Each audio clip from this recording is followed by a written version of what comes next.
Please sit down, please.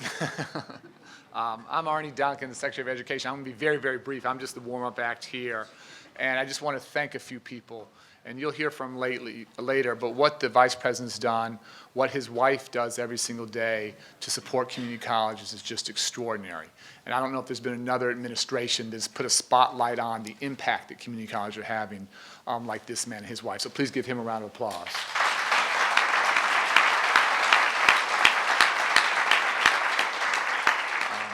And these grants, I feel a little bit weird talking about because it's not my money, it's Tom's money. So Tom's really Santa Claus here. It's your money. I'm happy to spend it though. But what I will say, and he'll go into it more, is these resources, and it's $2 billion, very significant over the past couple of years. This is not some kind of gift. This is an investment. This is an investment in school leaders, in businesses, in people who are trying to do things in a very, very different way. And I've been to dozens and dozens of community colleges, and they are some of the most inspiring visits that I have anywhere I go. You see 18-year-olds, you see 38-year-olds, you see 58-year-olds. You see people from all walks of life. It's like a mini United Nations. And everyone is trying to take that next step up the economic ladder. And green energy jobs, IT jobs, advanced manufacturing jobs, healthcare jobs. Where community colleges are doing extraordinary work, they are literally becoming economic engines in their community. Businesses are coming to those communities because of the real training that community colleges is providing to help real people get real jobs. So this is an investment in all of your leadership, in creativity, in hard work. This is the right thing to do for me. It's the ultimate triumph in common sense. I'm so proud of what you guys are doing to help strengthen families, strengthen communities, and ultimately strengthen the nation. It's my honor to introduce the guy who's doing the real hard work here, and that's my good friend, Secretary Perez. He has reinvigorated the Department of Labor. He is driving this work every single day. It's not some kind of just like intellectual issue for him. This is a real passion. It comes from his heart. He knows what our country needs. He knows how to be a good partner. He knows the real work doesn't happen here in Washington. It's empowering all of you in real communities to give people a chance to be successful. Please give a warm round of applause to my good friend, Tom Perez. All right.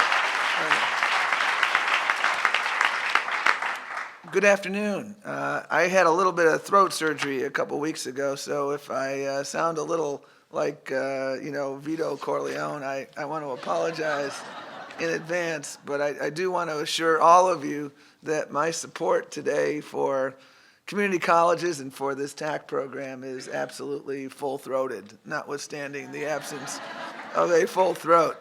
It is, I want to underscore my thanks to my friend and colleague, Arnie Duncan. Education is lifelong. It's cradle to grave.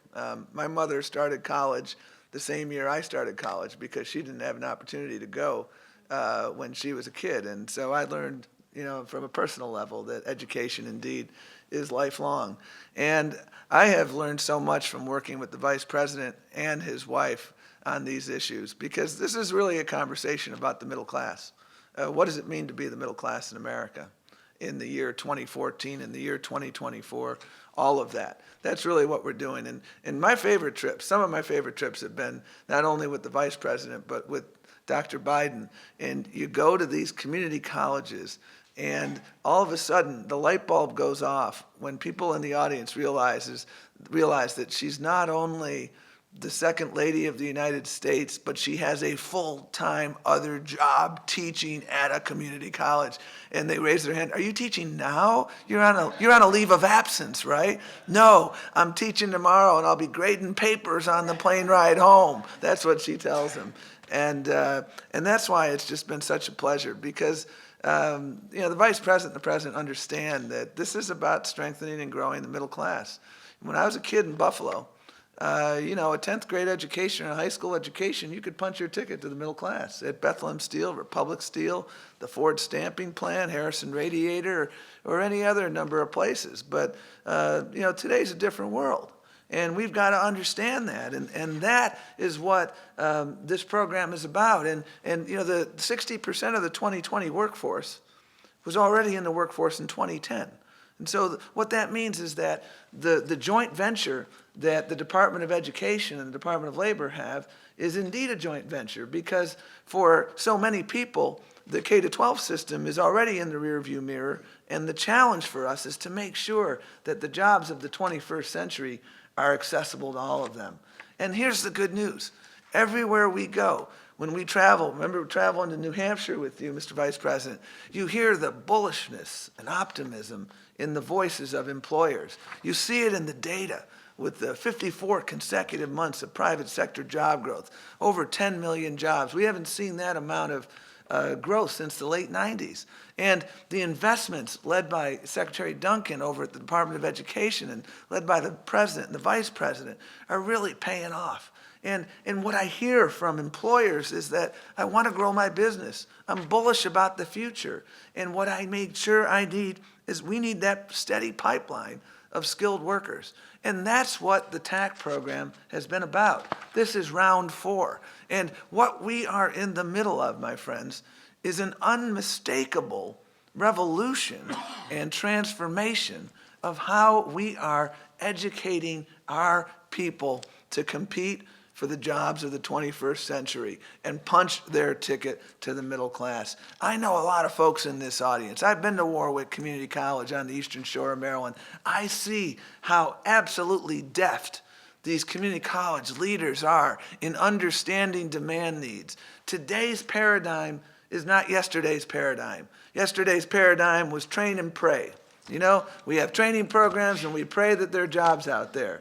Today, we are totally demand-driven, job-driven, understanding the opportunities in cybersecurity, in health, in manufacturing, in all of these remarkable demand areas, and then through the role of partnership and through the secret sauce of community colleges, helping people to punch their ticket to the middle class, helping employers to grow their business, helping the nation and our communities to move forward.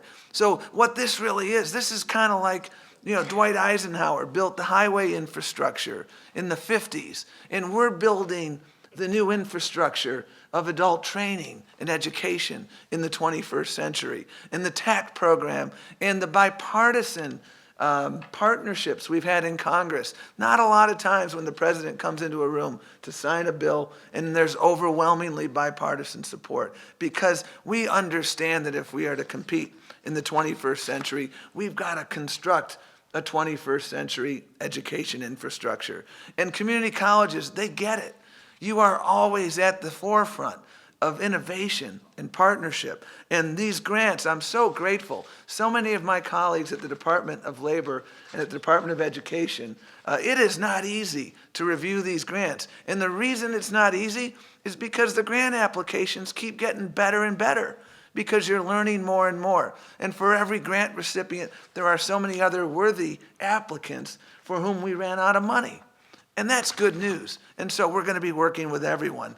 Community colleges are indeed these incubators of innovation and opportunity, and this TAACCCT program is doing just that. And the Vice President shortly is going to talk about some of this year's grantees, because they are working in a whole array of areas, all of which are in-demand areas. And what that means is people are going to have access to skills that will enable them to get a job tomorrow and punch their ticket to the middle class. And just in case you wonder whether I mean that, let me introduce the two people who are going to introduce the Vice President.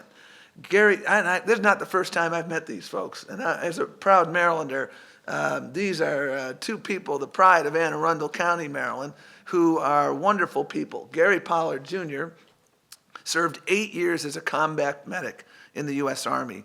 Earlier this year, he got an associate's degree in business administration, earning, among other things, a cybersecurity certificate.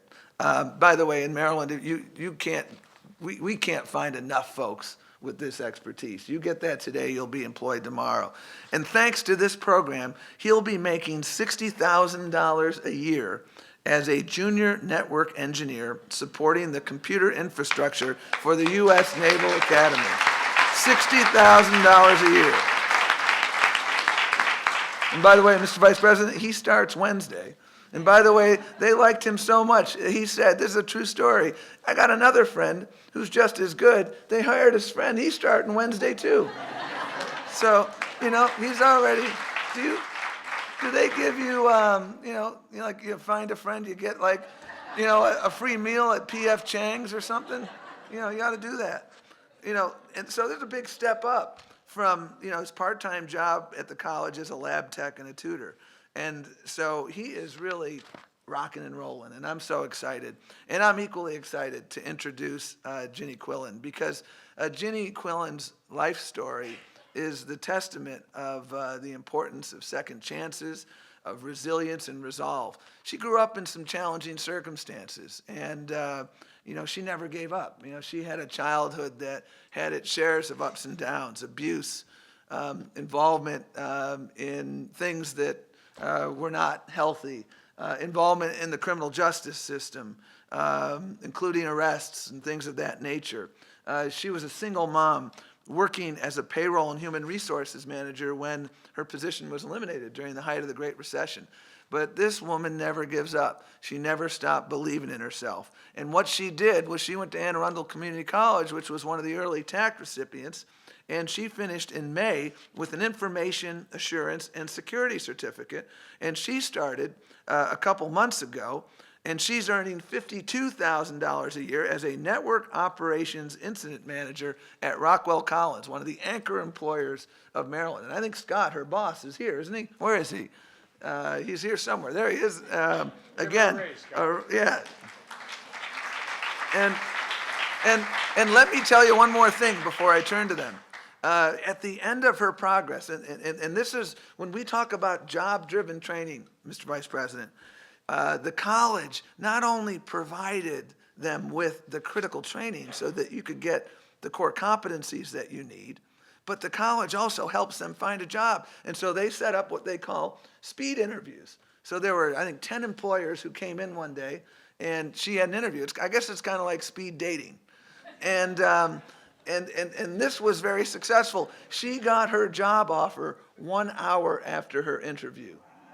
And that is what the definition of job-driven training is about, because it's a means to an end. It's about allowing people to punch their ticket to the middle class. And so with that, it gives me great pride to bring up our two wonderful people, Gary and Ginny, so that they can introduce the Vice President of the United States.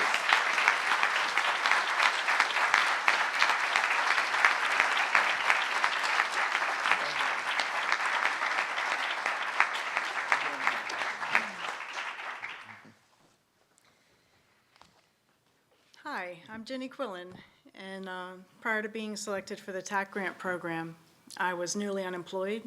I was a single parent with responsibilities and bills that I couldn't meet, a home that was moving towards foreclosure, and no immediate prospects for employment. I previously earned a bachelor's degree in business, but in an oversaturated job market with so many people vying for employment, I felt disadvantaged at the hiring table due to unique challenges from my past. I realized that I needed different career skills to move forward. So committing to the National STEM Consortium's Information Assurance and Cybersecurity program gave me the skills to build a career. And I love this career. I enjoy working in and am committed to increasing my knowledge in my area of focus. I wouldn't have considered pursuing education while unemployed if not for the grant. I hope the funding continues. I do. I hope it continues to be available for others because I know the change that it made in my life. And I believe funding sources like the TAACCCT grant help make our community and country stronger by addressing areas of need in our labor markets and educating people with those specific skills and putting them back to work. All of us benefit from that. Thank you.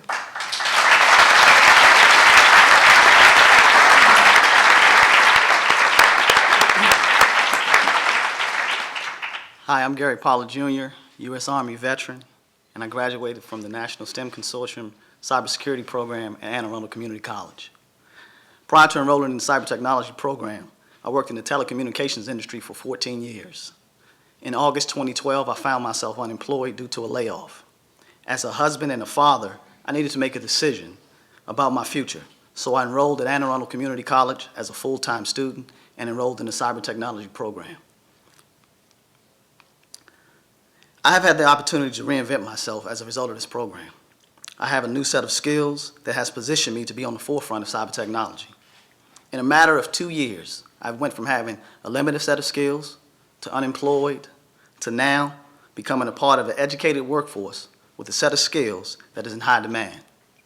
Now I am employed with an IT company that has given me an opportunity to not only provide for my family and has given me a sense of pride. None of these transformational changes would have been possible without my faith and the support of wife and family in the cyber technology program. Thank you.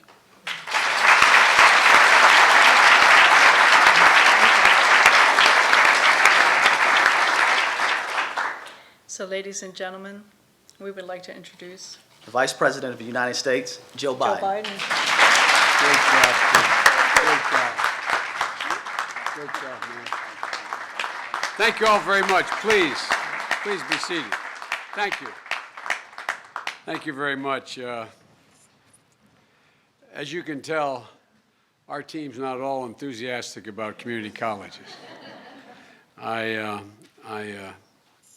want to start off by recognizing a really good friend of mine and one of our champions in Congress who said he was supposed to sit out there in the audience, but I want you to all see him. Congressman Moran from Virginia is the kind of guy who does everything with passion, and quite frankly, he's one of the reasons why all of what we're attempting to do and suggesting within the administration, both on education and labor force issues, it's getting done. And I just wanted him to be up here.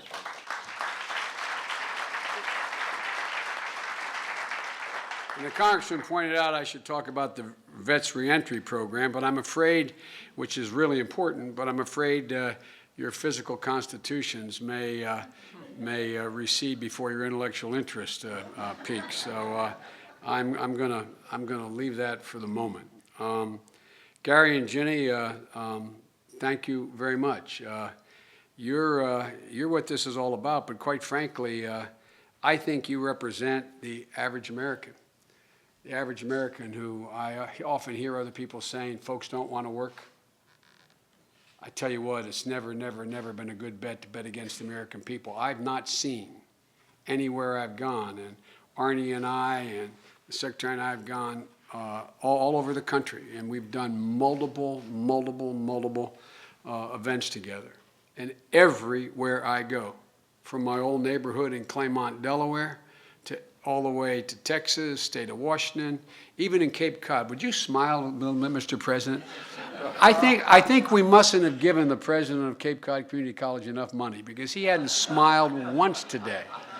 He is so serious. Maybe that's just that Brahmin thing. I don't know what it is. You know what I mean?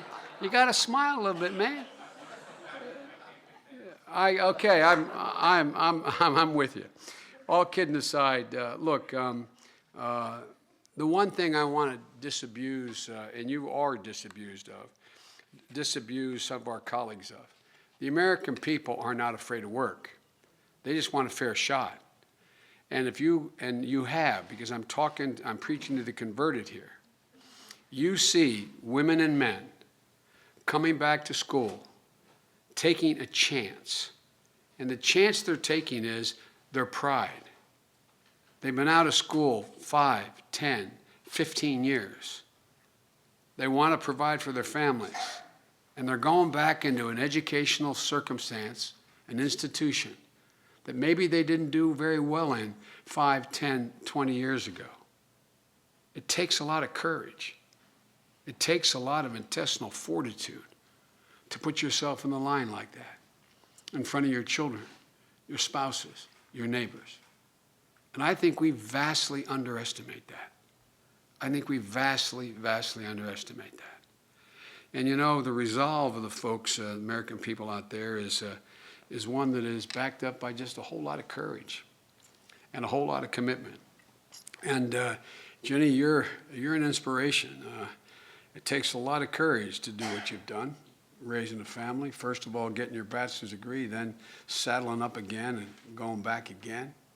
And my wife, who does teach full-time, she teaches 15 credits at the Northern Virginia Community College, and I got sworn in on January 20th. January 22nd, she was in the classroom, having come from Delaware Technical Community College before that.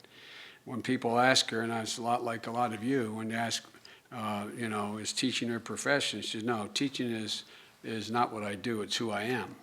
And an awful lot of you, particularly the community colleges, fully understand that, because you see it, you feel it, you taste it, you smell it, you see what happens in the lives of individuals that come before you.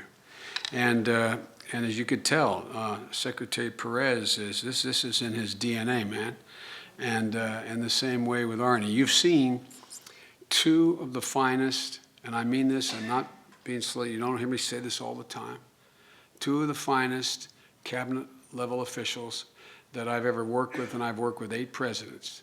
These gentlemen are not only smart as hell, in spite of the fact he went to Brown and he went to Harvard.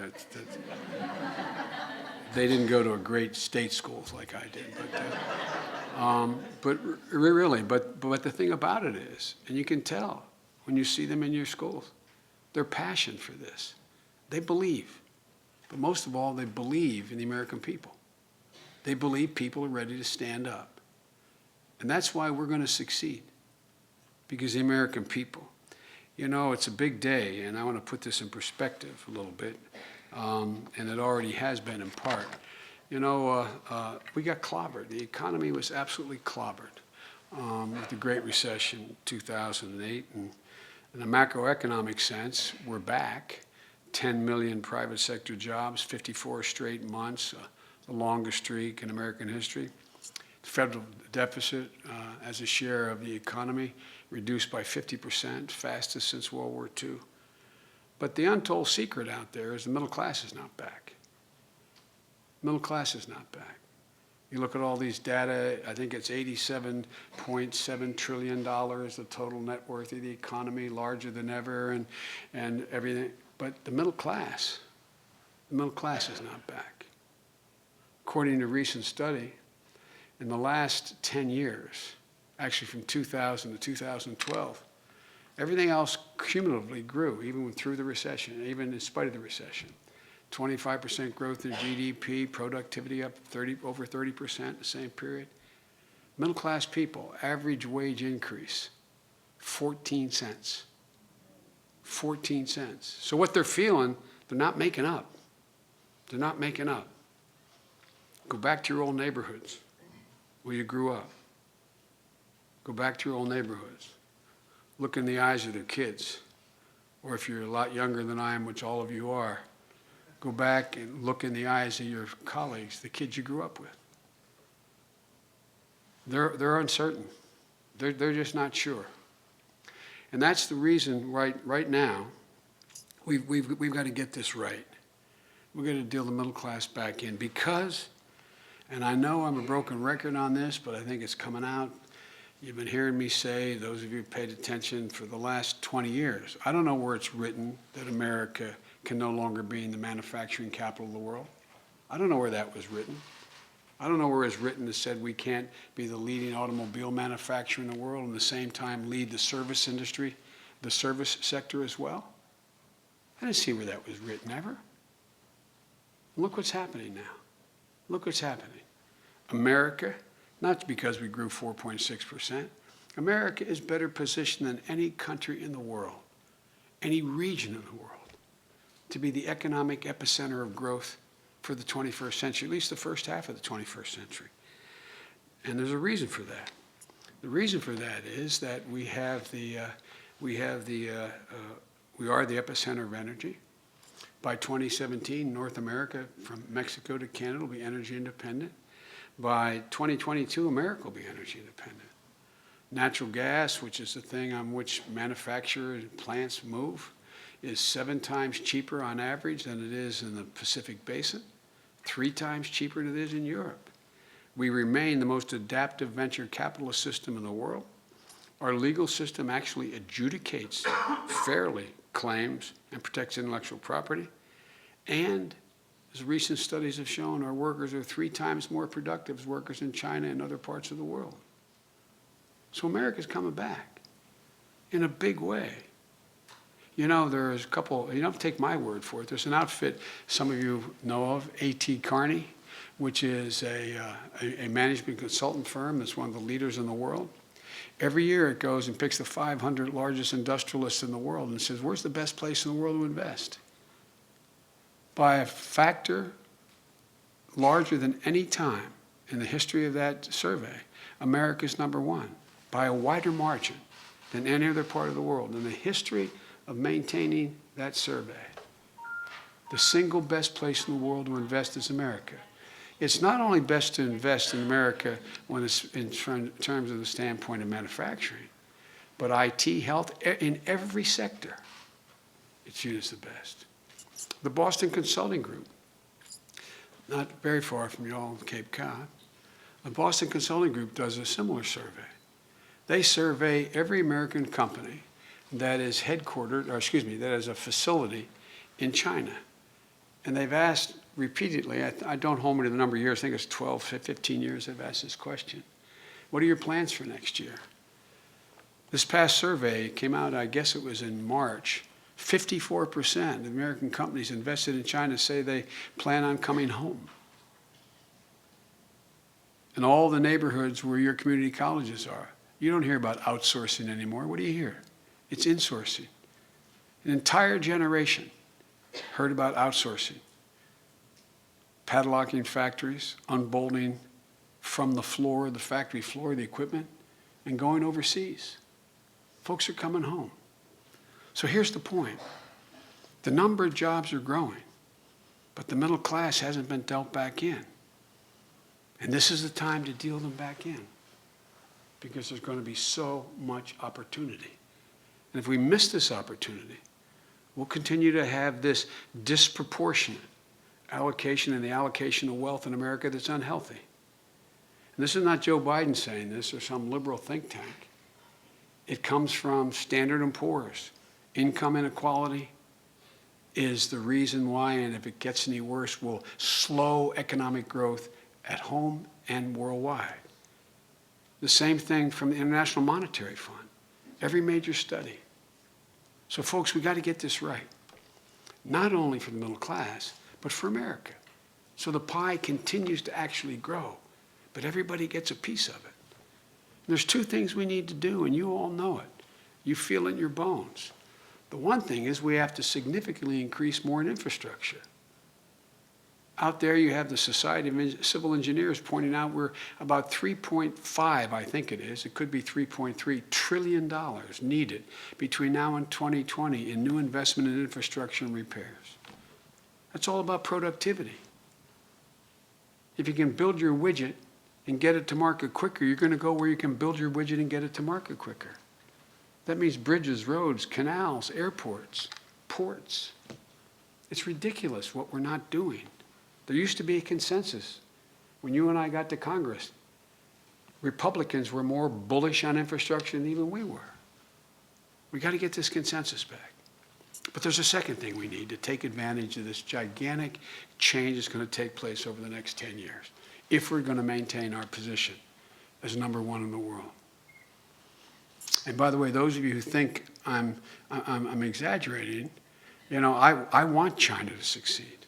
I really do. I want the European Union to succeed. But their problems are staggering compared to ours. Recent article in today's Economist, this week's Economist.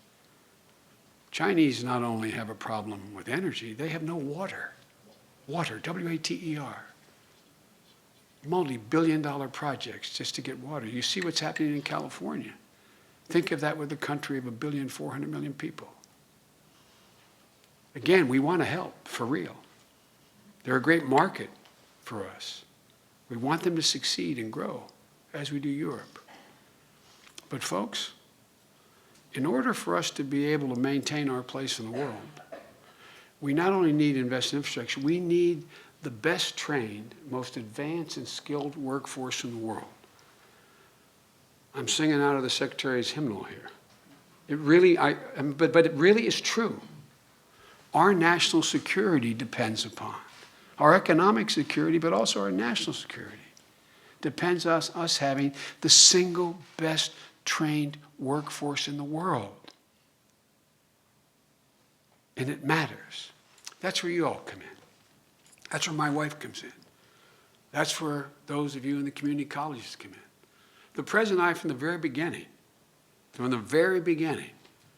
with the help of Arnie, knew community colleges were the hidden treasure. My wife says it's the best kept secret in America. We're trying to make it no longer a secret, and you're helping a great deal. But Arnie and I, right from the very beginning, from the Recovery Act on, knew the community colleges, when we looked at you, you were a way to drive economic growth, increase employment, decent paying jobs, job-driven training. And it really is what it's about. And you know why? You're the most adaptive institutions in the nation. Four-year institutions are good, they're great, we need them. Graduate schools are incredibly important. But you're the most adaptive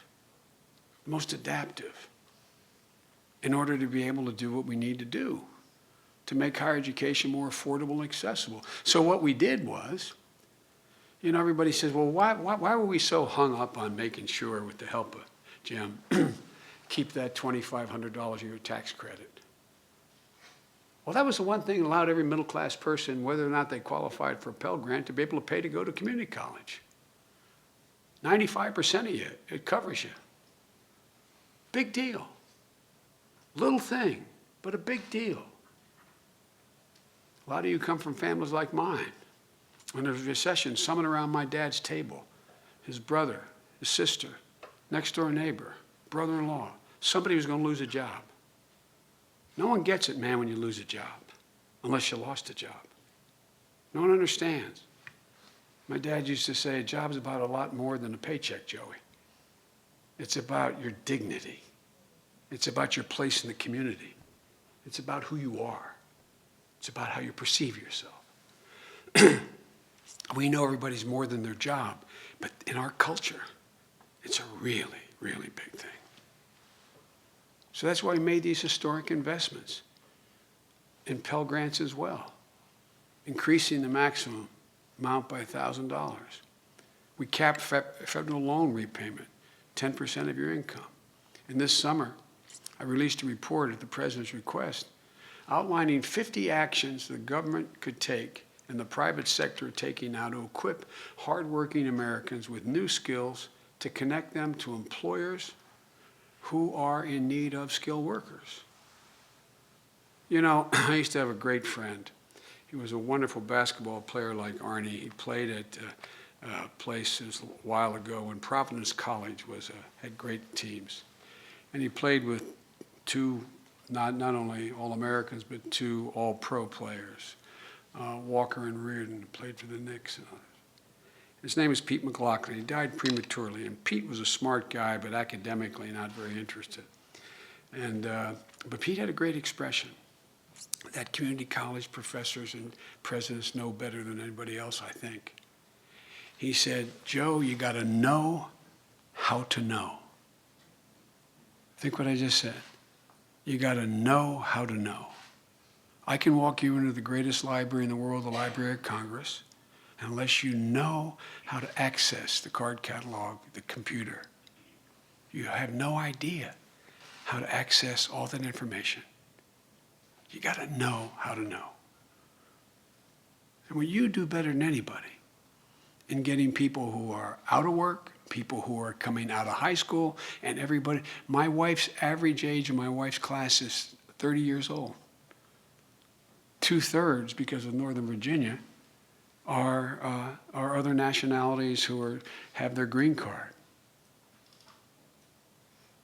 So you got to know, where do you go to get the information that Gary and Ginny got? You got to know how to know. What we learned is that what's coming back requires different skills than existed before. 6 out of 10 jobs, as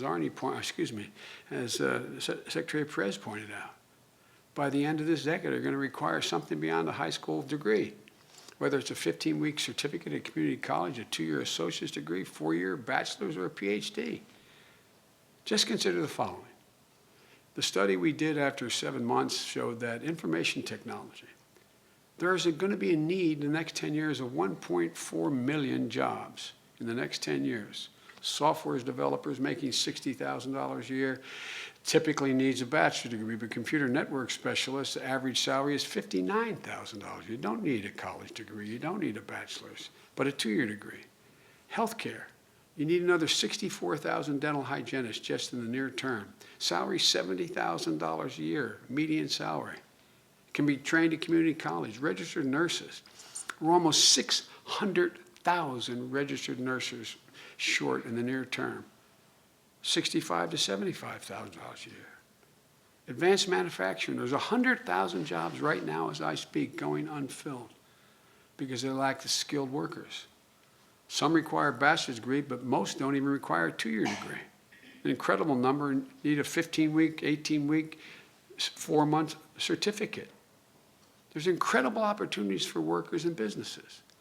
The companies, the educational system at every level of government, we need to rethink how we're helping more folks move toward the opportunities that already exist and the ones that are coming. That's why today's a pretty big day.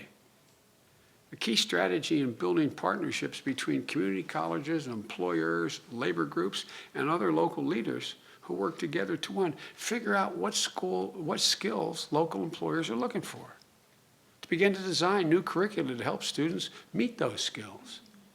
So back in April, the Community College of Allegheny County in Pennsylvania, the president and I announced that there were going to be these grants. There'd be 4 rounds of these grants. We've invested nearly $2 billion, thanks to the Congress and others. About 700 colleges that have partnered with businesses to train workers in demand-oriented jobs.